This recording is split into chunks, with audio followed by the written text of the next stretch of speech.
Tiger তো দেই ইঁদুরের গর্তে ঢুকে পড়ছে।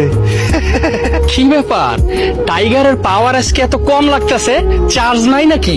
আরে না বেটা, দেহস না সারাদিন না খাইয়া খাই কেমন মেরা হয়ে গেছে। এক গ্লাস পানি অনেকে খায় না আনতে। কি হয়েছে ভাইয়া?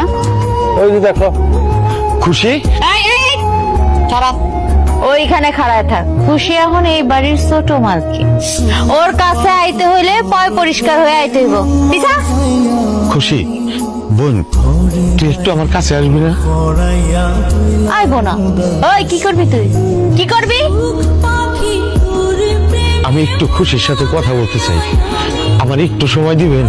কি ব্যাপার বউ, তুমি কথা কইতেছো না কেন? তারে কও তার লগে তোমার আর কোনো সম্পর্ক নাই, সে যেন সসম্মানে আমাদের বাড়ি থেকে বের হয়ে যায়। খুশি বোন, আমার একটা কথা শোন। তোর গায়ে হাত তোলার পর থেকে আমার ভিতরে একটু